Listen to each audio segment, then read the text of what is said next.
के सैकड़ों अभ्यर्थियों ने प्रदर्शन किया। पटना के गर्दनीबाग धरना स्थल पर पिछले 2 दिनों से सैकड़ों अभ्यर्थी इस कड़ाके की ठंड में धरना दे रहे हैं। प्रदर्शन में कई महिला अभ्यर्थी भी शामिल हैं, जिनके साथ छोटे छोटे बच्चे भी मौजूद हैं। अभ्यर्थियों की काउंसलिंग हो गई, लेकिन नियुक्ति पत्र देने में देरी हो रही है। खुद शिक्षा मंत्री विजय कुमार चौधरी कई बार आश्वासन दे चुके हैं, इसके बावजूद अभ्यर्थियों का नियुक्ति पत्र नहीं है। अपनी नियुक्ति को लेकर देखिए कि किस तरीके से बीटीईटी के जो अभ्यर्थी हैं वो बड़ी तादाद में पटना के गर्दनीबाग में धरना पर बैठे हुए हैं। दरअसल इन सभी की काउंसलिंग की जा चुकी है। अब सभी को इंतजार है कि कब नियुक्ति पत्र मिले और ये नौकरी कर सके, लेकिन तमाम आश्वासनों के बावजूद शिक्षा विभाग की तरफ से इन्हें नियुक्ति नहीं मिल पा रही है।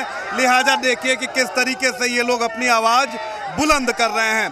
आप लोग एक मिनट शांत हो जाइए। देखिए कि सबसे बड़ी बात है कि दूर दराज के इलाकों से, बांका से, जमुई से यहाँ पर धरना देने लोग पहुंचे हुए हैं। और तो और देखिए कि छोटे छोटे बच्चों को लेकर ये लोग धरना देने पहुंचे हुए हैं। सीधे उन्हीं से जानते हैं, कहाँ से आई हैं? किशनगंज से आई हूँ। बच्चा के साथ धरना पर आप आई हैं, क्या मांग है आपकी और कितनी परेशानी हो रही है बच्चे को लेकर? परेशानी सर तो बहुत है। मांग मेरी सिर्फ एक ही है कि नियुक्ति पत्र दिया जाए। बार बार ये ना कहा जाए कि जल्द मिलेगी जल्द मिलेगी। डेट जारी हो कि 16 दिसंबर को देंगे, कि 2 को देंगे, कि 2 जनवरी को देंगे। हमको डेट चाहिए।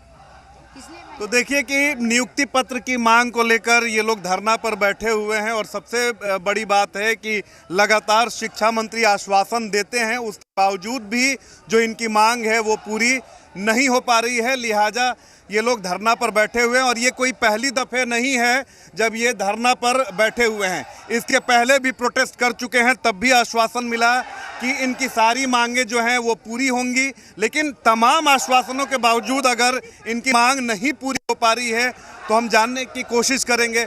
आप बताइए कि लगातार आप लोग कई बार धरना दे चुके हैं, काउंसलिंग हो चुकी है, तो आखिर दिक्कत कहाँ हो रही है? दिक्कत ये है कि शिक्षा विभाग ने बोला था कि हम जो है आपका 31 अक्टूबर तक सारे डॉक्यूमेंट्स का जांच कर नियुक्ति पत्र वितरण कर देंगे।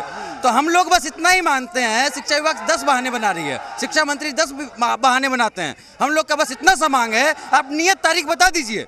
आप एक लिखित दे दीजिए कि हम इस दिन आपको नियुक्ति पत्र दे रहे हैं, इस दिन आपको विद्यालय में भेजेंगे। और जब तक आप ये लिखित नहीं दीजिएगा हम लोग यहाँ से अब उठने वाले नहीं हैं। तो आप लोग तो मिले भी, क्यों नहीं मांग पूरी हो पा रही है? जब काउंसलिंग हो गई है तो आखिर दिक्कत क्या है शिक्षा विभाग? शिक्षा विभाग का कहना है कि हमारे पास अधिकारी नहीं है, अधिकारियों की कमियों के कारण डॉक्यूमेंट्स नहीं जांच हो पाता है। 10 बहाने बनाते हैं। शिक्षा विभाग के पास बहानों की कमी नहीं है, लेकिन हमारा सिर्फ इतना ही कहना है कि ठीक है, हम मानते हैं आपके पास समस्या है, लेकिन आपको यही समस्या लिखित में देने में क्या दिक्कत है? आप लिखित में तारीख बता दीजिए ना। और जो नहीं होने का कारण है ना, ये सरासर शिक्षा विभाग की नाकामी है। बहुत ज्यादा परेशानी होती है सर। न सर पे हमारे कोई ठिकाना है, यही खुला पंडाल है। इसी पंडाल के नीचे हम लोग रात में ठंड काफ़ी बढ़ जाती है और यहीं पे हम लोग खाना खाते हैं लाइन से बैठ करके। मतलब हम लोग को ये नहीं समझ में आता है सर, कितना पढ़ लिख करके अच्छी एजुकेशन लेकर के एग्ज़ाम क्वालिफाई करके पूरा फॉर्म भर के बिहार में चयन हम लोगों का ऑलरेडी हो चुका है, उसके बाद भी सिर्फ हम लोग किस लिए गुहार लगा रहे? नियुक्ति पत्र के लिए। देखिए कि बार बार नौकरी की आश्वासन मिलने के बावजूद भी देखिए कि ये एक दिव्यांग है और उसके बावजूद ये धरना पर आए हुए हैं। ये बताइए कि कितनी परेशानी हो रही है और क्या मंत्री जी से मुलाकात नहीं हुई? नहीं सर, मंत्री जी से मुलाकात नहीं हुई सर। हम बेगूसराय से आए हैं, आने में इतना परेशानी हुई है मत पूछिए। वो तो छोड़िए सर, हम ना अभी घर के हैं ना घाट के हैं। आज सर नियुक्ति पत्र के लिए हमको 4 माह पहले मतलब काउंसलिंग हो गया, सब चीज़ हो गया। नियुक्ति पत्र के लिए 4 दिन से भटक मतलब इधर उधर भटक रहे हैं सर। हमको अभी तक कोई भरोसा नहीं है। हम लोग कहाँ जाएं?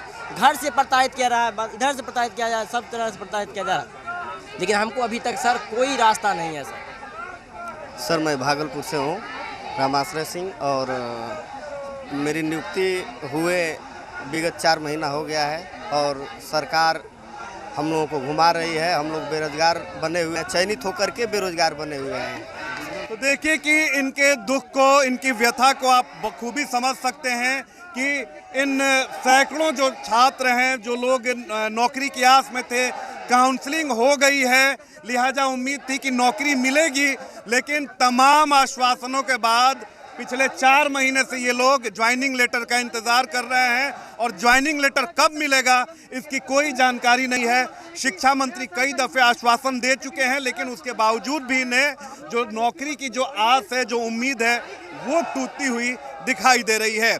अब ऐसे में शिक्षा मंत्री को आगे आना होगा और ऐसे हजारों जो अभ्यर्थी हैं उनके मन में भरोसा जताना होगा, क्योंकि सबसे बड़ी बात है कि एक तरफ आप 19 लाख रोजगार देने की बात कर रहे हैं और दूसरी तरफ आपके जो हजारों जो लोग जो नौकरी की आस में अब उम्मीद छोड़ रहे हैं, तो इनका भरोसा अगर जताना है तो आपको सामने आना होगा और कुछ ठोस परिणाम निकालना होगा।